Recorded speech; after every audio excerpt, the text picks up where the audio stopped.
Thursday delivered the worst inflation read we have seen in years for the market. The producer price index came in over 4 times hotter than expectations, and yet the market continued to hold up at the all-time highs.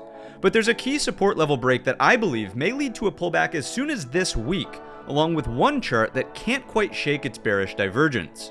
So welcome back to the Trade Brigade Weekend Show, where we'll take a look through all of the data points and we'll build a logical trade plan.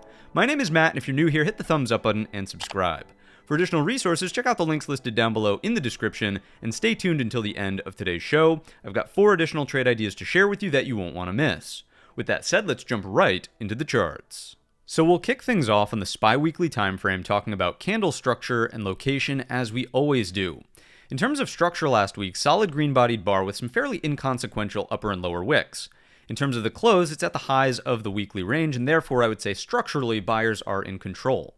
If we think about location on the bar-to-bar count, certainly a higher low as well as a higher high, and a fairly important close at a brand new all-time high, but more importantly, over the bearish engulfer high, invalidating the bearish engulfing pattern because the previous weekly bar was technically just an inside candle. So that's been invalidated. So 2 for 2 buyers are in control here. The overall trend remains in the upward direction with a brand new highest high in the trend count. And therefore, if the weekly chart were to pull back, there's no indication of that yet, but if it were to pull back, a weekly higher low is still on the table to keep the trend in the upward direction. The primary spot I would still be referencing is the previous all-time high, as well as these 2 upper wicks from in here slightly underneath that. Now, you might be saying, well, wasn't this the weekly high or low? The answer in my book is technically no. This is a soft higher low because the daily trend never actually flipped down during that gap down from the labor report of the Friday from now 3 weeks ago. So if the weekly chart looks something along these lines, let's just play hypothetical. Again, there's no indication of a pullback being imminent, but if something like this were to occur, I would still maintain the stance that this is a higher low and the uptrend would remain intact. Of course, if we bring out a Fibonacci from the tariff lows up to the new all-time high, that's well above the Fib 38.2 from this view. If we come in from the low here up to the new all-time high, you could see that the bearish engulfing bar is confluence with the Fib 38.2, and the previous all-time high is confluence with the 50% retracement. I would still be bullish here, and notice also the Fib 61.8, which is always a line in the sand from a Fibonacci perspective, is confluence with the 2 upper wicks from the red-bodied bars back here. That number is loosely 604. When and if it becomes appropriate to get more granular there, we will refine on the daily chart. If we bring out our anchored VWAPs on the weekly timescale, not much to learn here. Of course, we're above the entirety of the stack. That is bullish. If we come in with the volume profile, once again, probably not much to learn here. As we trade into blue sky territories, we would just point out that the highest volume node underneath us does align with a higher low on the weekly timescale as well. And even if we were to pull back to here, the next major volume shelf, that would be aligned with the upper wicks of the 2 back-to-back red-bodied bars. Let's take it on down to the daily timescale. Let's get a little bit more granular, and let's firstly evaluate this week's expected move. If you're not familiar with the expected move, first of all, it's this gray box right here, and you can check out the video tutorial on how to set this up in the top right-hand corner. If we're contained by the upper bound, the number's at 652.52, implying a brand new all-time high and a higher high in the trend count. That's bullish. If we're contained by the lower bound, the number's at 634.35, and that is implying a higher low in the daily trend count, and it's also confluence currently with the daily 20 SMA. This to me is also bullish, noting that we're sitting at the highest high in the current trend count, as we just described on the weekly chart anyhow. What you can start to see from a candle structure perspective is that we have a 3-day balance range up here at the all-time high. This is fairly important to make note of because on that Thursday session, we did open very weak relative to the Wednesday low. Thursday was the hot PPI report. You would think if we had stronger sellers participating in this market, there would have been no problem moving underneath Wednesday's low to offer the pullback through this thin structure breakout, which was Tuesday's rally, to retest this prior high in here at 638.15. That clearly didn't happen, and then we actually opened on a gap up on that Friday session. So very simply put, on the daily timescale, I would be neutral inside of this balance range. I would look for longs for continuation in the upward direction on a Brigade bolt out of the range over the all-time high at 642.20. And I would probably look for a pullback, hence the sort of little comment in the intro, where if we break this key level of support, Wednesday's low, that's at 642.85, it seems very reasonable that pulling back from the highest high in the trend count, we could certainly achieve a daily higher low at 638.15, or heck, even if we go slightly beyond that, you still have a shot at a daily higher low here, the lower edge of the weekly expected move, which is confluence with, once again, that daily 20 SMA. At least as of right now, that would be the case early on this upcoming week. Now, why are these higher lows? Because it's very likely you'd flip into an hourly downtrend if that were to take place. Remember, it's a soft higher low until the hourly trend actually flips to down. Just like here, the daily trend never actually flipped to down, which is on the weekly why I was saying it's a soft higher low. Same concept. Your next smallest time frame needs to flip into a downtrend if we're going to qualify this as a firm higher low. So with that being said, we could probably check in on the fib just to see where this lands relative to that pullback level. Fib 38.2 is underneath this level, so that would be ideal if we could support over 638.15. If we come to the bottom end of the previous range here, the lower edge of the weekly expected move in the daily 20, it's still over the fib 50% and clearly over the line in the sand at the 68.1 or 61.8, excuse me, got that backwards. Let's take a look now at the hourly chart and get a little bit more granular here. The reason I think that this pullback may be imminent and this support level may break is actually because of the gap up on Friday failing to find a higher low. Just like on Thursday, we gapped underneath that Wednesday low. Sellers were unable to find a lower high and rotate here. Well, on Friday, you can clearly see we gapped up. There was no attempt at a higher low over the top end of what could have been considered the range prior to then at 645. There was no bullish consolidation here and then trend continuation in the upward direction. So therefore, if buyers are sort of running out of steam near the all-time high, that's fine. Maybe longs late to the party need to shake out of this market via some sort of pullback we've just described on a lower high underneath 642.85, then seeking some kind of higher low here for the daily trend to remain intact at 638.15. That's the main name of the game that I'm looking for early on in the week based on the premise of Friday's gap up failing to hold a higher low and instead just producing an equal low to what we had on Thursday.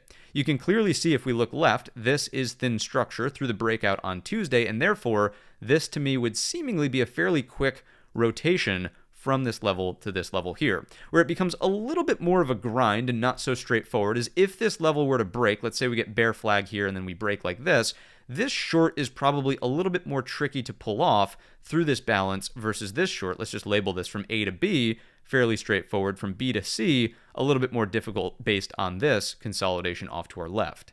If we come in here with a Fibonacci now from the low of the Tuesday session, which was the character change day, up to the new all-time high, notice that the Fib 38.2 is perfect confluence with the bottom end of the balance range. What about the intraday anchored VWAPs? If we check in on these, you'll notice that the Tuesday character change day anchored VWAP low is right there at 642.85, and the lows of the pullback from the labor report gap down, as well as the prior all-time high, are confluence with the lower bound of the weekly expected move, daily 20 SMA, that key line in the sand for the daily higher low, which is closer to about 634.50 on that daily time scale. So all things considered, we have great confluence out of the levels and the additional indications. We can see why buyers are maybe starting to get a little bit lethargic up here, given what happened with the Friday gap up and the failure to hold a higher low. I'm not saying we must, but if we crack this low and do something that looks like this, I would certainly be prepared for the opportunity of a higher low down at this zone. I think I've been very clear about that outcome. 638.15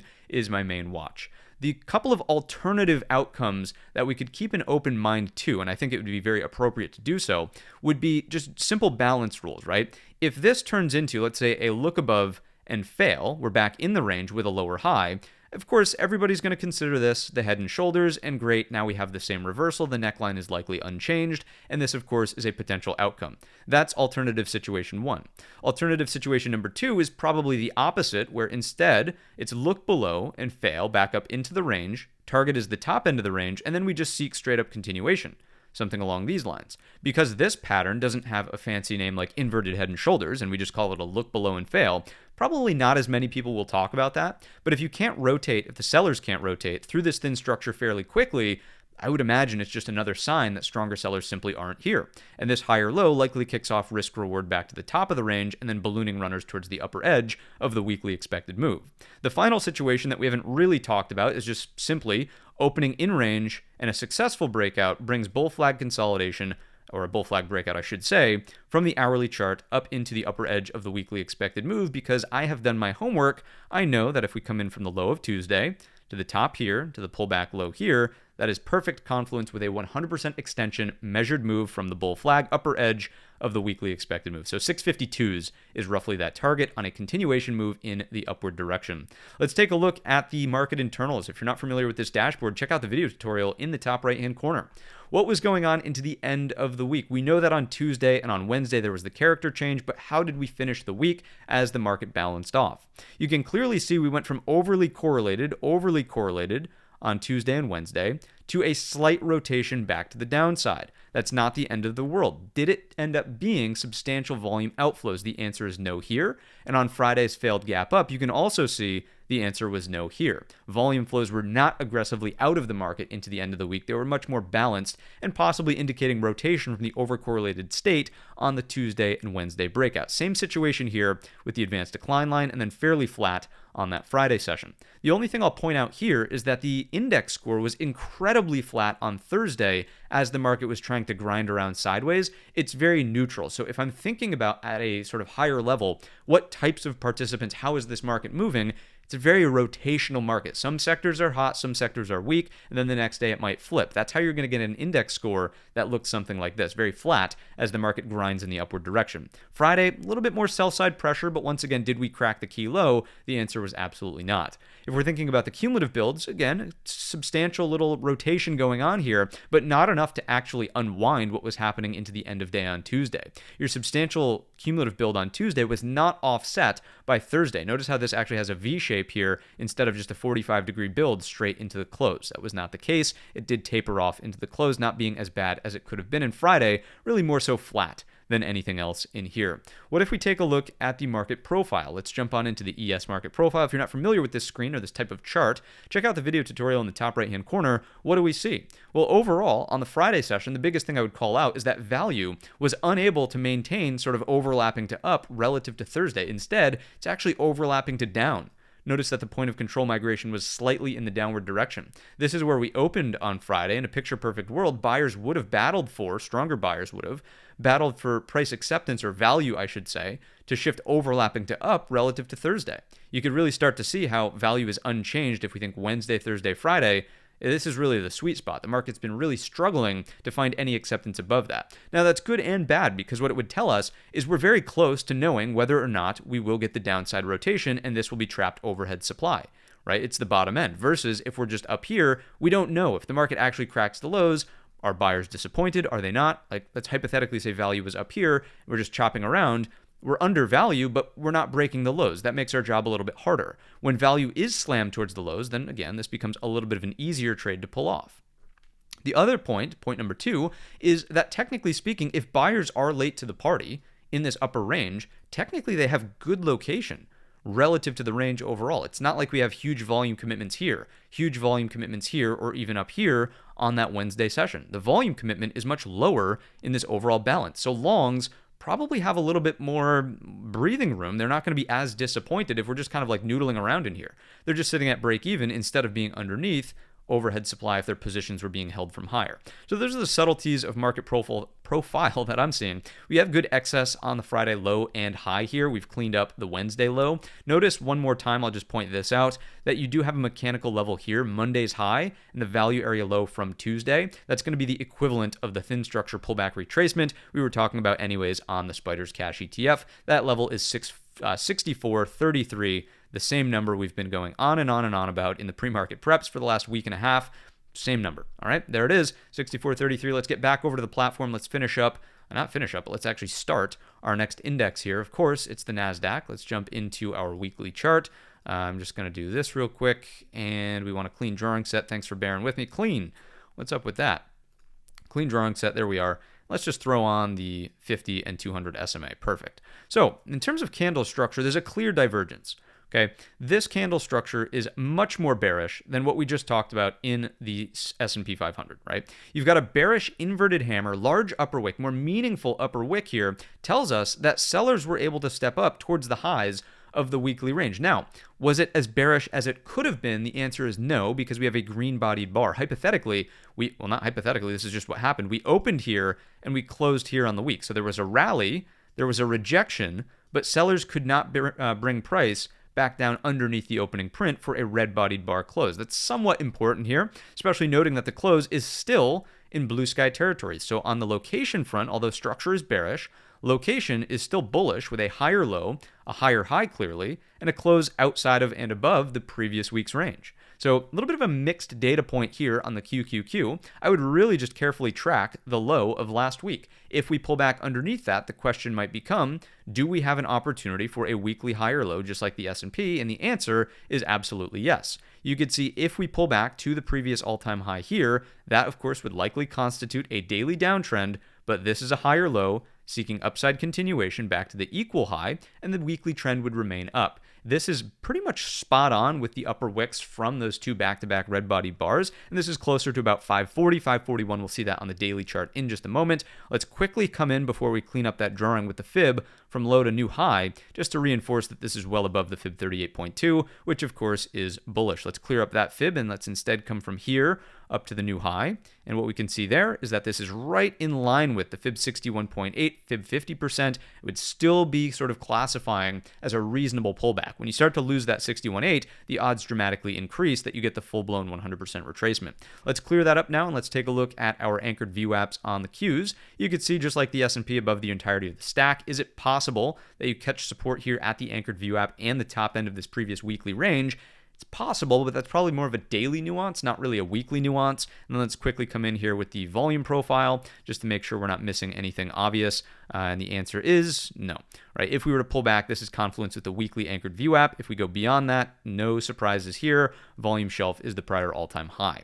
Let's drop this thing down to the daily chart. Let's evaluate the weekly expected move from the daily timescale. And let's see what's going on from a trend and structural perspective. Expected move is here. Upper bound is at 587.19, implying a higher high, new all-time high. The lower bound is at 567.49, implying a big higher low in the trend count as well. This is the highest high. Notice that we have already flipped into an hourly downtrend. We'll see that in just a moment via this move in the downward direction here. It's a little bit different than the flat sort of 3-day balance that we've seen in the S&P 500, which is not a shocker. This is the upper wick that we just saw on the weekly time scale. If the market pulls back, which it sort of has into the end of the week, and holds this 574.75, is that a place where the higher low on the daily chart would preserve the uptrend? To me, the answer is yes. If you take a look at the afternoon lower wick from the Friday session, it starts to look a little hammer-esque. And therefore, if we were to take out this level in here, we'll get a little bit more nuance with that on the hourly chart, but outside of range to the upside from Friday's high of day, probably seeks trend continuation in the upward direction, and this is a simple bull flag here on the daily timescale. The next place for a daily higher low to be preserved is, once again, very close to the lower edge of the weekly expected move. This is that same level we were just talking about on the weekly timescale at 566. If the market's going to pull back a little bit more deeply into this area, I would certainly be open-minded to a higher low around this previous area of resistance, which then started to act as support once the market got sort of out of the funk of the gap down from the labor report of now 3 weeks ago. So all things considered, buyers are still in control here, and our main levels on the NASDAQ are going to be 574.75 if we can hold that. If we can Brigade bolt into blue sky territories, that's simply over 582.80. We'll get more nuanced on the hourly. And on the daily, if we drop 574.75, this pullback here through this rally likely brings us towards 566, which would then be my new line in the sand for a higher low on the daily timescale. All right, that is the daily analysis. We can come in here with a fib just to be congruent with what we did on the S&P. Low to high here. Notice that your 61.8 is slightly underneath our 566, just reinforcing that this would be a key spot for that higher low. Let's go ahead and take a look at the hourly chart now. You could start to see the clear difference, right? This is a high, this is a lower high, this is certainly a lower high, this is a low, this is a lower low, lower low. So the hourly trend has officially flipped to down, which means if we hold here, it's a firm higher low in the daily trend count. This is 574.75, same level we were just talking about. If the market opens, and this is where we have to get fairly nuanced, if we open inside of Friday's range but can Brigade bolt over 578.25, that's this low which acted as resistance into the afternoon, does that start to bring in an hourly higher low to change the trend back to up? The answer in my view is yes. So if the QQQ starts looking like this, now all of a sudden you have low, lower low, higher low, what's the classic pattern, right? Everybody could identify there's your inverted head and shoulders, probably targeting the all-time high over time. If the NASDAQ wants to remain weak and not take out 578.25, this is bear flag consolidation on the hourly. I would think we're more susceptible to this style look in here. And what does that likely do for the S&P 500? Probably puts the downward pressure on. Don't forget the XLK is about 30%, the tech sector. It's about 30%. I don't know why I was going to draw a K, but 30%. There we go. That's what we're looking for. 30% is likely a pretty substantial headwind if the NASDAQ is breaking down underneath 574.75 out of this bear flag that we've just identified. Let's come in here with the Fibonacci from the same trend change day, all sorts of changes. The low of Tuesday to the high, new all-time high. Notice the Fib 61.8 is the low of Friday. Once again, if we can hold Friday's low, if we can hold 574.75, I would tend to lean into the idea that this is attempting a higher low on the daily time scale. If we start to drop that, that's where things get a little bit more severe for likely that larger pullback.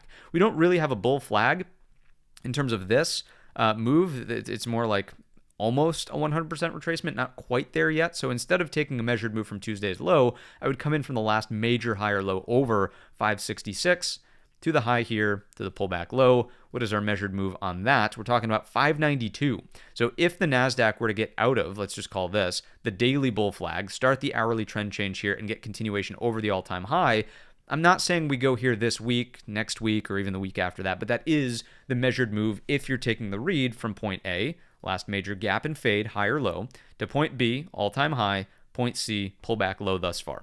All right, that is what we have there. Let's quickly throw on our intraday anchored view app, see if we get any confluence. Again, not a shocker here to see that we're underneath the Tuesday anchored view app based on the weakness, relative weakness in the NASDAQ versus the S&P 500. Once again, aligned with that key level, 578.25. If we're below that, you could just think of this generally as bear flag consolidation on the hourly trend remains down. Do we get this rotation, right? Notice that the anchored view apps from the pullback low here, labor report, and then this there, that is slightly north of 566. So I wouldn't really bank on the fact of getting arbitrary random support in here. You don't second mortgage the house on sort of those random higher lows.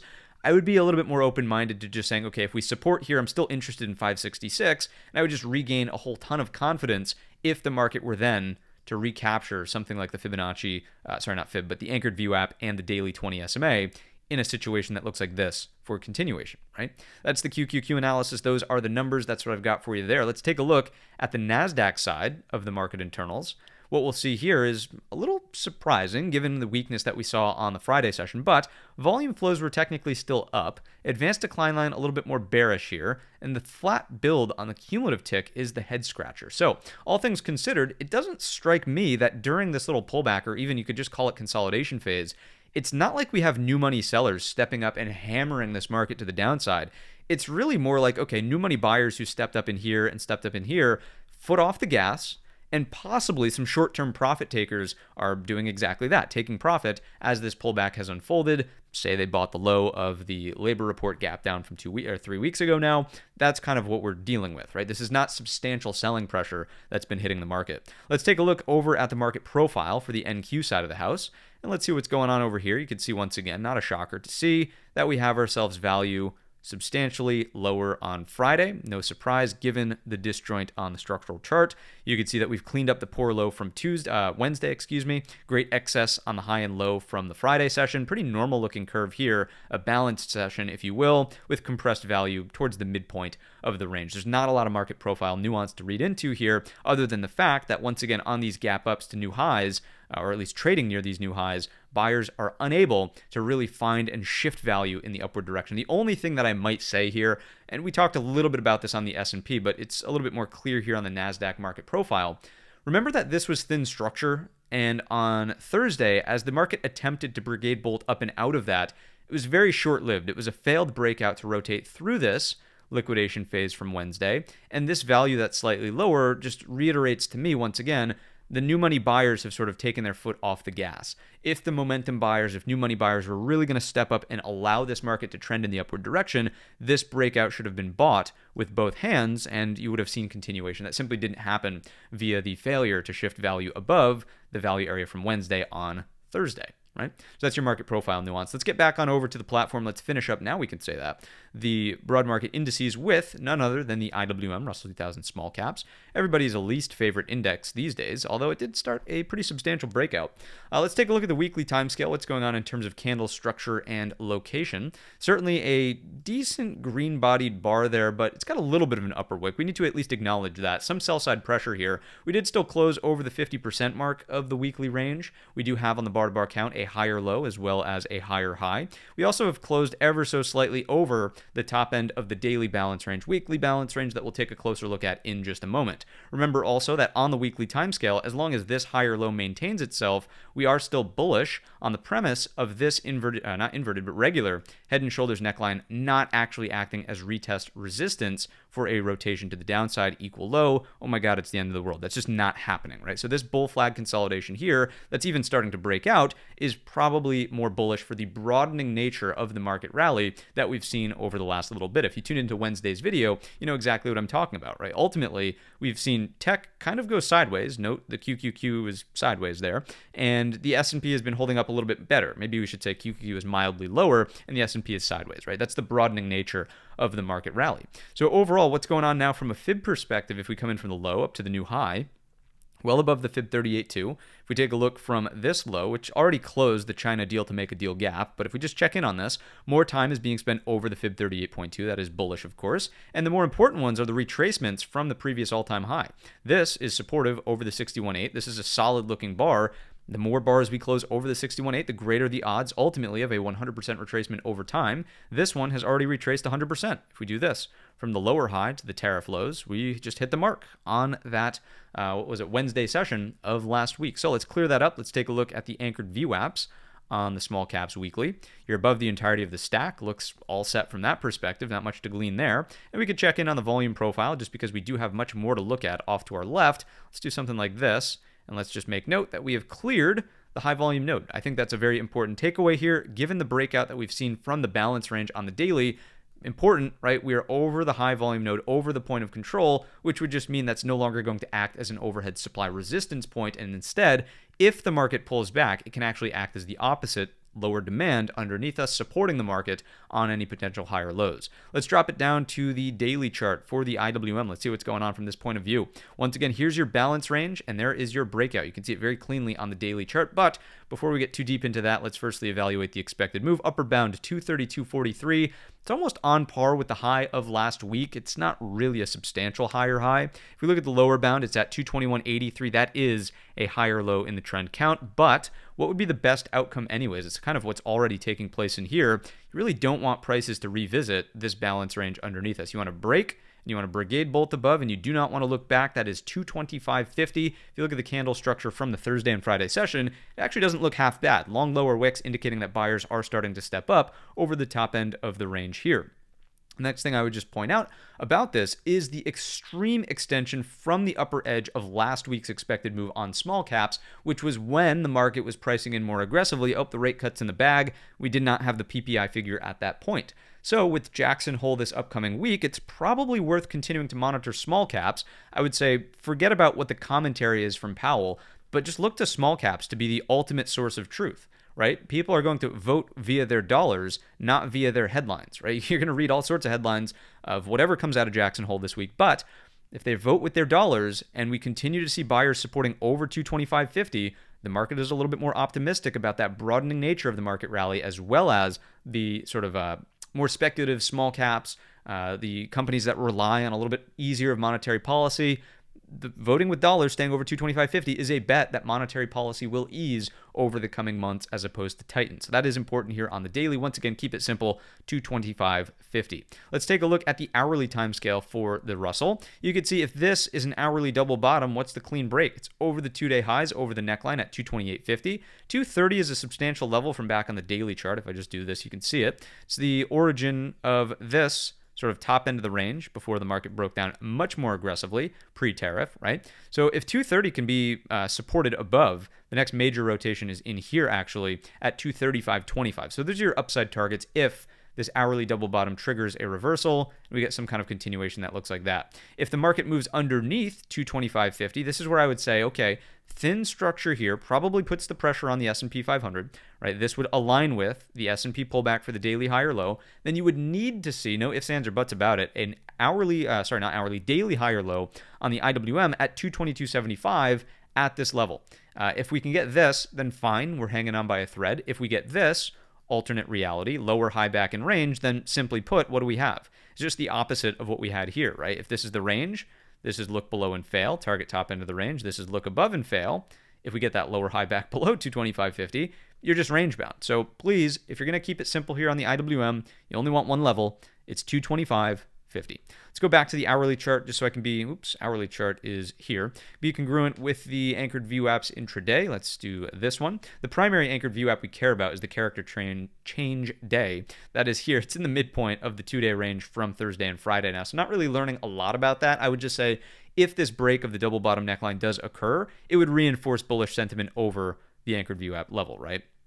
Next thing we could do is Fibonacci from the low up to the high. And lo and behold, the 61.8 is that key level 225.50. So all set from that view. Let's quickly check in on the internals for the Russell side of things. And you might think, given the breakdown on Friday and even Thursday, is it bearish? Well, not really. Notice again the substantial inflows Tuesday, Wednesday does not unwind. It's actually inflows on that Friday session.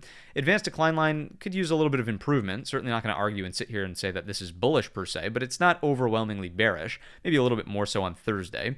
And then again, just like the S&P 500, notice the V-shaped recovery out of the cumulative build as opposed to the straight up downside build that would have been more representative of sellers actually stepping up and hammering this back down inside of the range, which would have looked like this underneath your 2287 on the RTY futures, right? And then on Friday, really, really flat. So new money sellers not really there at the exchange level. Finishing up the broad market indices with the, why are we clicking all sorts of buttons here today, Matt? Get my buttons all mixed up, but you can see on the market profile that value did shift slightly lower on the Friday session. That's the only call out here. You did repair the poor low from Thursday slightly if we just zoom in on this, right? See how we overshot it, put in some decent XS and B period. So that auction did end properly. The last thing I'll just point out on the market profile is that there was many, many distributions on that Tuesday trend day, right? If I zoom in here, you could see single prints in I period, H period, E period, and then there's another one down here if we zoom in, I think.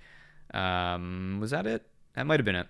But what we care about is how deep was the pullback. I just want to make it so you can see Friday's low. I think if I do this, that'll bold up a little bit on the screen. There we go.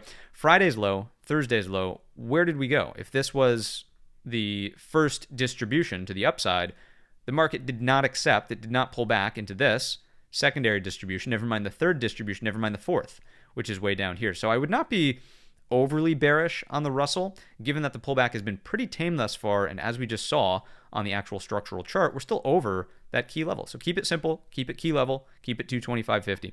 Let's jump on into our sector watch and see what's going on from this perspective. Who was leading, who was losing, and where was the weight this week? You could see healthcare was up a whopping 4.54% on good old Uncle Warren's purchase of UNH. I think Michael Burry also got in on a little bit of that action as well. XLC up 3.27%, then discretionary 2.1%. Healthcare is defensive, the others are risk on and heavy weight. We have communications and discretionary. The bottom three, we have the TLT, which is not explicitly a sector, but down 1.3% on the bond. Interest rates slightly higher to close the week, obviously on the hotter than expected PPI.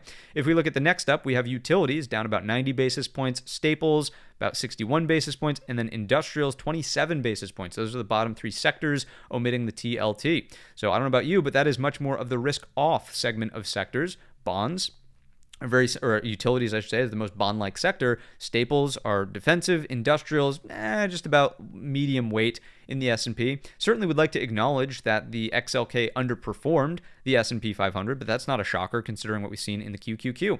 So this market right now is rotational. That is the key to take away from the sector watch. And when a market is rotating, it is not selling. For Armageddon, big breakdowns like what we saw through the tariffs, everything needs to be red and it needs to be blood red. We did not see that as the market started its little bit of balance up here. We did not see that as this sold off into the labor report from a number of weeks ago now. So I would say that with a rotational market, we still want to maintain a more bullish stance in the S&P 500. If you're looking for more nuance of the pullback, it likely makes sense that the NASDAQ would be weaker because of its concentration and less breadth in other sectors. Let's take a look through these structural charts and just see what's going on. Uncle Warren was certainly purchasing UNH, but it was unable to break the XLV out of its big long-standing balance range. If anything, I would say this is a simple range rotation from support off of the lows up into the next area, of course, the top end of the range, as potential resistance. If the healthcare sector is going to improve dramatically, you're probably going to need something that looks like this,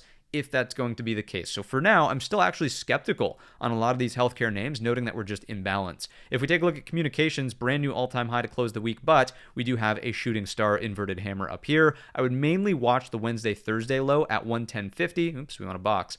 110.50. If we drop that, that's your thin structure retracement. Probably ties in nicely with the pullback narrative we've talked about in the S&P 500. So if we take out the low, then we pull back. If we just consolidate and chop around up here, let's not over-index on the pullback narrative. If we take a look at the XLY, pullback is already starting, failed gap up on the Friday session, closing inside the 2-day balance range here. Ultimately, as long as we're over 227, very hard pressed to be bearish. If we drop below that, still offering a daily higher low at this level here, 221.75.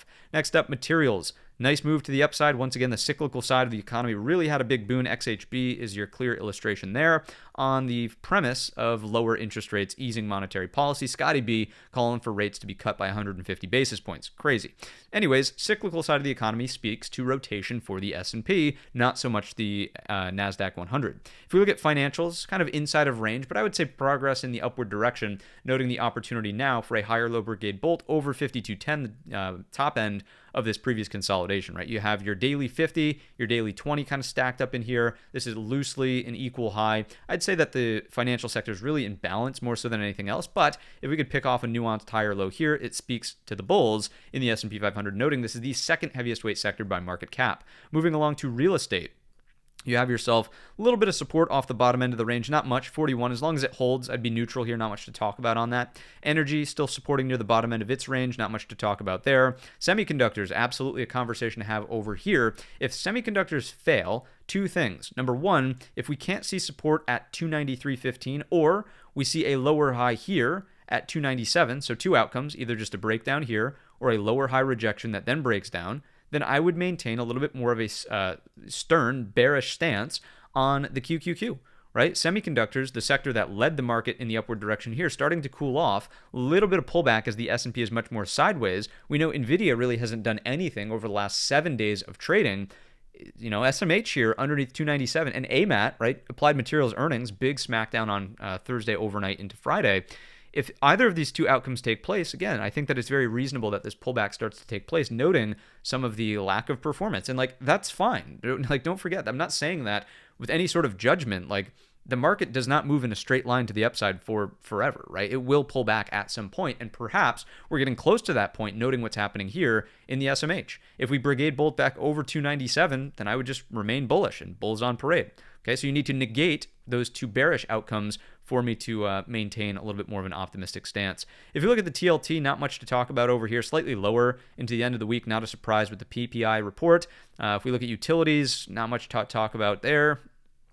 Maybe a little bit of a wedge pattern going on. XLP, unable to break out through the top end of the range. If it does put in bull flag and then break like this, I would watch to see how it performs relative to the XLY. A little bit more apples to apples comparison for risk on versus risk off. So we'll say up versus down arrow. That's the question here if the XLP breaks out. Industrials, a little bit of a, excuse me, a little bit of a failed break over the daily 20. So I'd be neutral through this range. We can all see, right? If this is going to be head and shoulders, you need to be under the neckline at 148.25.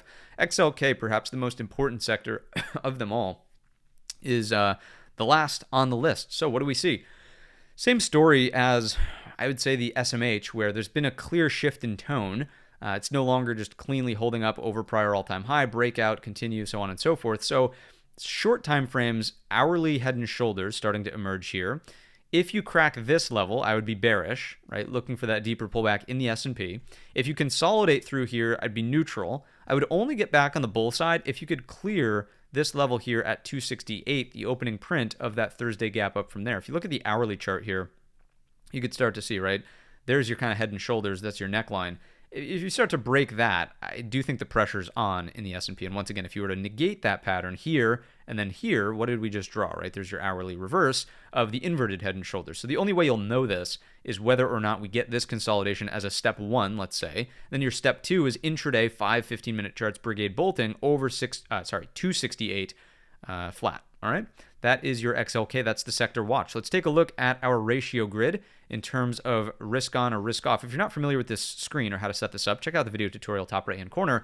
But what do we see? Like, is the glue still holding us together? The answer is yes. The XLK, although it's weakening, it's certainly not in as strong of an uptrend as what was happening here. It's going more so sideways. Still over an upward sloping 50 SMA. I would say financials still hurting the market, underperforming by going sideways so much. You could see that discretionary is starting to pick it back up over the range low here. The breakout on the XLC over the neckline does strike me as compelling. Need to see a higher low there. And we don't have risk off, and we don't really have risk off. So although it's not as strong of a risk-on environment as what we were dealing with through here, I would still certainly argue that it's not risk-off. The buyers are still in control. Risk appetite seems to be maybe not elevated, but it's not diminished to the point of like, oh my God, we need to short the market. If you look at the specialized ratio group, I think we'll see the same thing.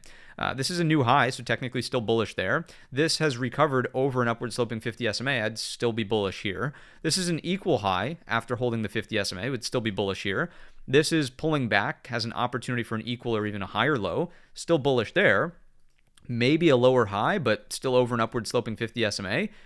I mean, what do we want to do? We want to put a neutral indication there? Maybe. This is a pullback from the highest high. So generally, I just don't see a lot of evidence that is suggestive that the turn is like imminent. I think there's definitely been a slowdown in risk appetite for sure. It's not as strong as it was through the advance off of the tariff lows, but it's not Armageddon out there by any stretch of the imagination where we should be preparing for this big nasty crash or something of the sorts. If you look at the GCs relative to the S&P, you could see we're slightly on an uptick there on Friday, but overall, this is a lower high up here in the trend count. Same thing in the TLT, moving lower here, ratioed to the S&P. If you look at the Bitcoin chart, I do just want to point out that earlier on in the week on Wednesday, we talked about this as well. The Sailor Shift tool, the ratio there, was firing a green buy signal. However, into the end of the week, the close of the week, it was unable to print. So therefore, is this going to be a look above and fail on the all-time high?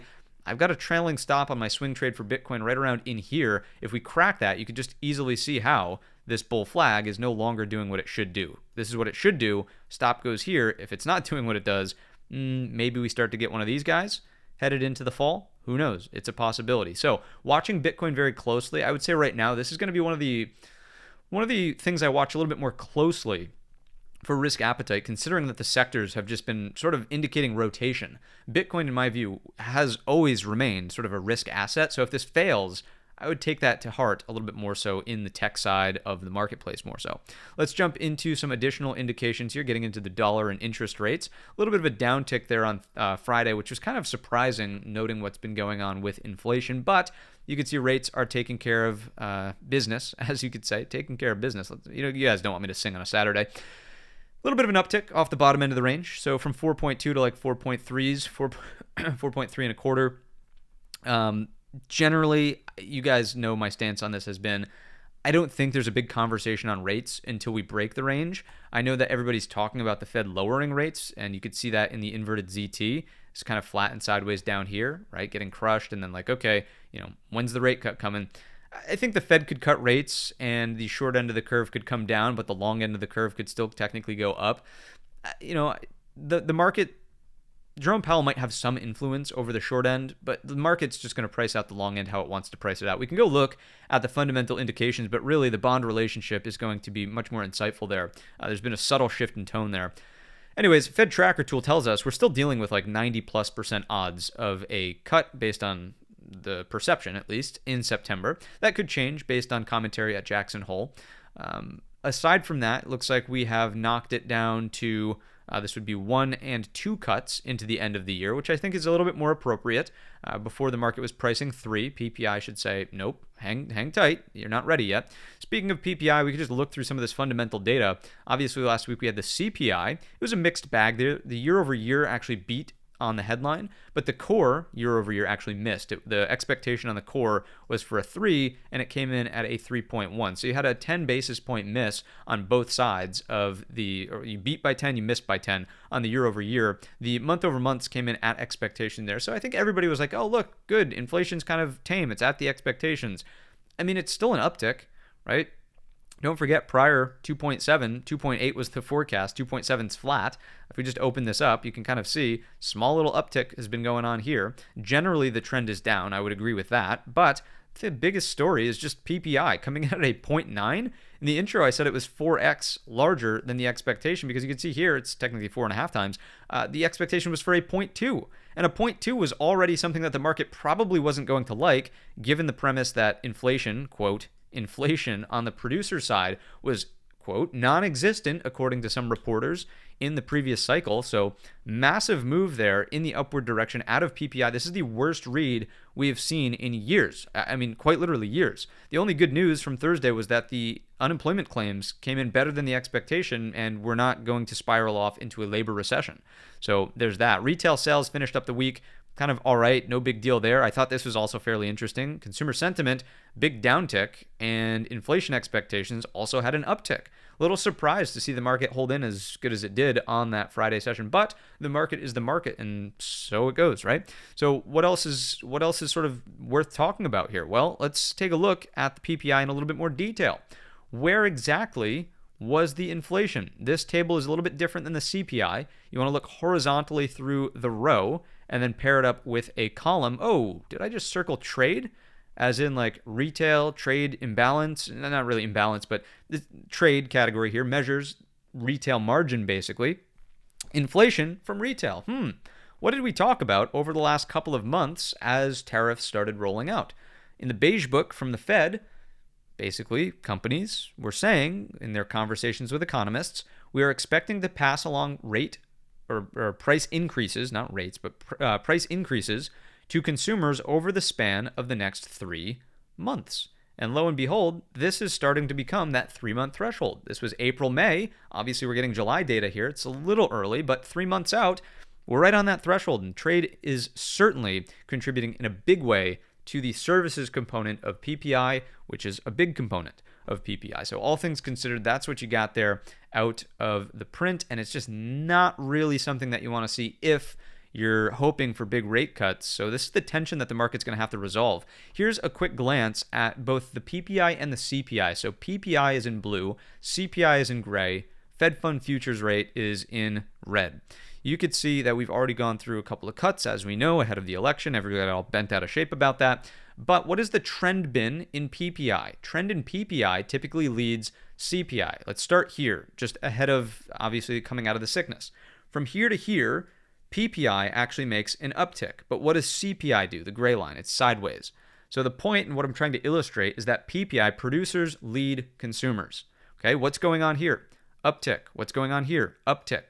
Are we going to see inflation, CPI, consumer side inflation, see an uptick? It would seem reasonable based on the data. I'm not going to sit here and guarantee it, but if I was a betting man playing probabilities, it would seem more reasonable that inflation could have an uptick. And therefore, if you bring rates down, you're just going to make this line go up even faster. So that's something that I would be mindful of as we're dealing with sort of the tit for tat labor market versus inflation, and we're likely going to hear more commentary about that because, of course, as mentioned, we do have Jackson Hole this week. A lot of Fed members speaking. FOMC minutes come out on Wednesday. I don't really think this is going to be a big deal for the market. If you take a look down here, Powell speaking on Friday at 10 during the Jackson Hole Symposium. It kicks off on Thursday, but Powell has a speech on Friday at 10. Please be aware of that next week. It will be a big deal for markets. The only reason this might be a little bit more insightful is because there was that dissenting opinion in the last FOMC, which is something we have not seen in a very long time. So that's the question mark. Is there any more color around that or not, right? Moving along, earnings calendar is what we care about next. Not a lot on the earnings front until we get out to NVIDIA. Palo Alto, kind of interesting. Perhaps Home Depot gets an honorable mention. Home builders here. Target, of course. What else? I really not fond of much else other than probably Walmart, right? That's it. That's all I would focus on out of the earnings calendar. All right, so with that, let's jump back on over to the platform. Let's finish up our additional indications. This is what I was talking about just before we jumped into the fundamentals with the Fed tracker tool and what was going on with inflation. See how this has started to trend slightly higher? If this breaks out through the equal highs, that would indicate that the market is actually becoming more concerned based on the bond market, not the perception of like news headlines and whatever, but the bond market itself is pricing in higher inflation if this goes on, right? The long end of the curve is trying to step up and actually put a lid on inflation as opposed to allowing the short end of the curve to just drop things irrationally, right? This is basically TLT long-term bond versus the IEF more intermediate term bond, okay? So this is duration. Let's jump into our credit spreads. Small downtick to end the week here and here. Generally, this would continue to illustrate that risk appetite is solid for equities. And, if I've come off a little bit bearish on this inflation narrative here, I think we just always default back to the technicals. We're in uptrends across the board. I think this pullback could easily take place, but it's given some of these other indications, not a pullback where I would say, oh my God, the market's going to crash and burn and go to zero. I just really look for that higher low, right? If we jump into the junk bond, there we go. I want to swap this LQD for the SPX just so you could see that we obviously had a higher high in the SPX versus an equal high in junk, just calling out that we have a subtle bearish divergence there. Let's jump into breadth. You could see a small pullback to end the week as the market's balanced off, more particularly on the S&P 500. And lo and behold, if we jump into the RSP, we made an equal high up here relative to the all-time high. In the intro, I said there's one chart that just cannot shake its bearish divergence. Lo and behold, I present to you, ladies and gentlemen, the QQQE. Check this thing out. The NASDAQ obviously made a new all-time high on the Wednesday session. Here's the NDX. There's your gap up to new all-time highs. What did the QQQE do? Certainly a big-time lower high, not even close to this prior high over here. So when I say, the S&P is probably more resilient because of its rotation versus the NASDAQ, this is another one of the supporting data points that I think is totally aligned with that narrative. If you're long NASDAQ components, you might think about, okay, let's maybe button up some NASDAQ stuff and rotate into the S&P. Still want to have long exposure, but maybe not so much in the concentrated tech-heavy side of the world. Let's jump into some additional indications like the volatility. VIX certainly still moving to the downside. This is really a nothing burger. There's nothing to even really say about that. It's just sitting on the lows. Maybe there's some VIX expansion at some point, right? You can't sit on the lows forever, but, nothing meaningful where we're like, oh my God, pay attention to this. It's out of control. We're not there yet. And the biggest sort of, icing on the cake is just your volatility futures. Strong contangos across the board. Good for money managers there. Same thing here, 9 versus 30-day VIX. And even the one-day VIX. I'm a little amazed, I have to say. You try to be as unsurprised about things in the market as possible. If you're surprised, you're like caught off guard, you probably made a mistake. Well, I'm not like amazed and surprised. I can't believe this is happening, but I would have thought with a hot PPI number that these VIX one day would have perked up a little bit to end the week, but just nothing, really just still sideways in this range. So once again, as I'm thinking about this market, bulls on parade, no arguing with that. We have buyers in control. We have rotation going on. If one sector is getting sold, the other sector is getting bought. You're just not going to crash when that's the circumstance. You could even come out here. I think that the skew isn't really showing us anything extreme yet either. When and if we get up here, that's like people really bracing for impact and a black swan event. Right now, everybody's kind of still content, right? Let's jump into our actual core list of companies. Let's see what's going on from a trade idea generation perspective. NVIDIA. Can you do something, please?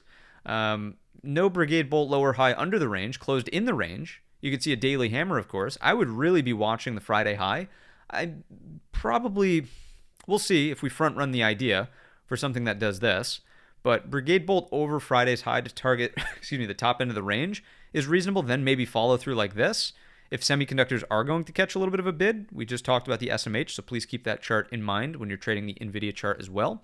Daily 20 stepped up, back inside of range, so the sellers aren't really here, but there's been no momentum, no continuation to the upside. It's very, very interesting stuff. So primarily interested in NVIDIA longs based on the premise of what happened on Friday. Higher lows need to hold up over 179.50. If we drop that level, probably just not interested again in trading this on the short side, that is, until we do something more substantial on the daily chart to set up an actual trade setup. There's literally no short setup here, right? Daily hammer, if anything, tells us focus on the long over Friday's high. So that's that. Microsoft, on the other hand, I think what we want to do on Microsoft is start on the weekly. This is something we've been tracking in the group a little bit. Look at the back-to-back inverted hammers, upper wicks. Obviously, earnings gap up here was faded, and all of the consolidation has been much lower than that recently. So if we can crack these weekly lows, I think you start to develop an opportunity for downside. The daily chart clearly agrees, right? You have this sort of descending triangle happening here. The daily 20 is there now. Look at these daily upper wicks as well, bearish engulfer on Wednesday. So it wouldn't be unreasonable to me if Microsoft breaks underneath 518.50 for some kind of pullback to continue. Now, it's still a very strong uptrend if you look at it from this perspective, right? We're not arguing with that. I just think a short-term pullback may be in store given how much sell-side pressure there has been up here near these highs, right? And we've noted rotation already, right? So that's Microsoft. Let's take a look at Apple. Apple has kind of bullish setup similar to NVIDIA, where it broke underneath what would have been a key level here at 230.50. No sell-side pressure to get inside of this flag range, and instead we close the day here. Now just setting up the possibility for a Brigade bolt over 235.75 for continuation. Is this going to be a follow-through move out of Apple in the upward direction? We shall see. We shall see. If it does pull back deeper, I'd still be open-minded to a daily higher low 225 or a daily higher low here at the 200 SMA. For now, though, this lower wick and the look below and fail, you could see it on the hourly chart very clearly. Look below and fail here. As long as we're over 230.50, rotation should be at the top end of the range, right? Let's take a look at Amazon. Let's go back to our daily chart. What do we see here? Gap fill reversal starting to step up. No follow through up and over that 232.50. So on this, I would really look to the hourly chart to help us. If this is going to be a double top on the hourly, you need a lower high and then a subsequent re-break of the neckline here, which is at 230.50. And then the gap close might become interesting. Now, when and if we get to the gap close, I think it's reverse the curse. Can we set up some kind of bullish structure off of that level for a retest of the breakout range, Brigade bolt here, right? Ultimately to get back up towards the all-time high. That's the trade over time. If we consolidate over 232.50, then ultimately this is the next follow through, 236.25. Let's take a look at Google. A little bit of a disappointment on Friday, just with the nature and sequence of how it broke out and got there towards the all-time high. But nice hold intraday for a little bit, end of day wackiness, and closing back inside of the multi-day range here. So for that reason, I would sort of just maintain a neutral stance on Google for the time being and wait for the next setup. On the daily chart, of course, it's bullish, right? You're in this uptrend. This is a higher low here, but this daily bar does not really give us a lot of confidence in terms of upside, right? If we had closed a green-bodied bar up here and then maybe we're looking for follow-through like that, that's just not the case.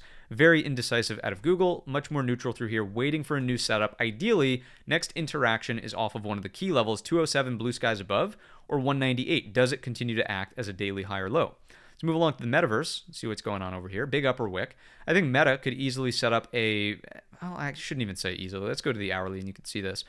If Meta was going to be strong, it should have yielded a higher low here and then, something like that.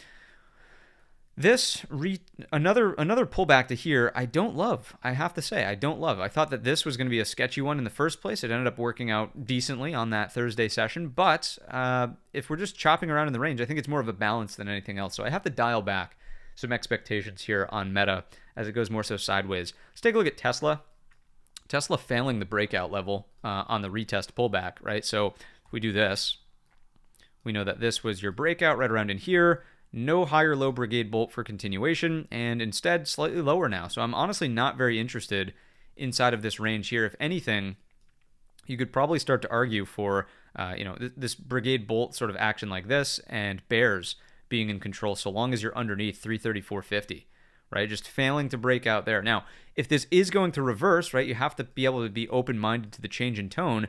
It would have to do what, right? It's got to sort of do one of these. Inverted head and shoulders, you need like hourly higher low consolidation here, or even better here. And then over the neckline at 337.25, which is the level I was watching on Friday anyways, is back in play. Maybe back to the top end of the range, right? If this is a range, look below and fail, maybe. But it has to build the hourly uptrend first. At least in here we were neutral, sideways, no trend. Now we have an hourly downtrend, right? So please keep that in mind as you trade Tesla underneath 334.50. Next up, JP Morgan, just to check in on financials and the banks. Looks very similar to the XLF as long as this box holds up. All set, no issues, really, as long as this holds up at 280.25, no problem. Let's go to Palantir. Finally selling off from this high. If you take a look on the intraday, what else can we see on the hourly? This is the gap up high from the earnings move. I'd be curious to see if this can hold. If it doesn't, then I would really seek this over time. previous all-time high test back here. I know that that label is incorrect, but you get the idea. Very flat top, right? So if this pulls back, be very open-minded to possible long setting up off of that level if a clean higher low is going to be established on the weekly chart. All right, so Palantir is kind of in wait-and-see mode. It's not really bearish with the lower wick there, but you have failed the overhead supply here. So I'm making note of that. Let's jump into Broadcom. Nice lower wick. It's been a little choppy recently through here. If you go down to the hourly chart, you could start to see how this has failed to move here on the Friday session. That would have been much more bullish. So if we hold, then fine, but what's the threat, right? The hourly threat is just that this kind of already is a right shoulder, left head, right. Neckline breaks under 302.85, kind of get ugly. 290.25 can act as a little target there. If we go to AMD, what do we see on AMD? Daily chart to start. Bull flag break for sure. I'd be curious to see if the gap fill reversal is going to yield upside prices there. I'm a little torn on this one because certainly you get heavy on the intraday. If you look at these hourly upper wicks rejecting that 183, pretty heavy stuff there. So hourly lower high rejections underneath that, keep the lid on it. But if we can Brigade Bolt recapture basically 179.35s, probably becomes a little bit more open-minded to trading the long side. First target 183, then 186.75. So AMD's got a lot of work to do here if it is going to yield that upside. If it's just going to drift around in here, I might be somewhat hesitant to try trades in AMD. We'll see. Robinhood, last on the list before we get into these 4 additional ideas. What do we see with Hood? Start on the daily. Great daily higher low, right at the daily 20, right off of 107.50. Just beautiful, beautiful stuff right off of the level there. So kudos if you've been trading that higher low, and ultimately we're seeking the equal high. That's the all-time high there at 117.25. As of Friday's close, little bull flag breakout to end the day. Did end up solidifying the close over that level. If we could stay above, the rotation is on. If we sort of reject here a little bit, I would monitor for a higher low on the hourly chart to start a more continuous uptrend here, which would cement, as we've said, the daily higher low there. All right, that is Robinhood in a nutshell. Let's get into these additional ideas. First is on MS, Morgan Stanley. Now, the idea is not fully formed yet, but notice how this broke out versus JP Morgan not, and you can see that we clearly have a top end of a balance range here that possibly can act for a Brigade Bolt. So it still needs a setup. Don't get me wrong. There's nothing to do on the long side here after this type of bearish bar, but if Morgan Stanley can start to put something in here, let's just say maybe a hammer, let's say maybe a little indecisive doji around this area. If we can get some sign of slowdown and then, more importantly, navigate to the hourly, if that slowdown maybe looks something like this, can we long it back over this, back into the high becomes the next question. Just watching this for a possible long off the top end of this range. That's the main premise. Brigade Bolt here, there it is. All right, that's Morgan Stanley. Next up, DDOG, DDOG. DDOG, we were watching in the group these 2 hammers back to back, and it didn't really resolve to upside. You can see on Thursday we opened lower, and we'd never even tested those 2 equal highs. Well, now we've fully made it back down to the previous breakout point here. We've fully retraced this thin structure. Is it time to rock and roll now? Possibly. So again, just like Morgan Stanley, I think it's got some work to do, but is this going to ultimately yield inverted Man Ray pattern? Perhaps. I'd still be interested in ultimately seeking some kind of rotation through this thin structure over time if we can get some kind of higher low around this zone, 130, 132.10. So these are trade setups that require a little bit more setting up and firm, what would you say, candle structure, chart structure before entering, but I think they're at interesting locations. The next one is AAPL, AAP11, similar concept. Prior high, now acting as support, long lower wick on Friday, looks underneath Thursday's low, closes back towards the high of Thursday's range. If you crack the 2-day high, do we get this rotation here? Over 442.50 to 473.50, a lot of range to trade for. Is this some kind of like weird cup and handle? Ultimately, this is the premise I'm looking for. Probably with respect to this, let's get the click there. Probably with respect to this 75 mark, 451.75, there we go. Just throw that on. So it could be this and then this if you're looking for it, right? Risk reward, if we can navigate that. I would not really do anything if we're just chopping around in here, and heck, I would definitely not long it underneath this 424.85. That's app. The next and final trade idea that I have for you is less of a, you're not going to trade options on it, but just look at the strength of this name here in an upwards channel doing this, right? When the broad market's kind of like just stutter stepping back and forth. I liked the fact that we had hammers here, higher low towards the lower bound of the trend channel, 20 SMA. Can we get some kind of rotation up towards the top? Again, you're not going to trade options on this thing. They're not even weeklies on it.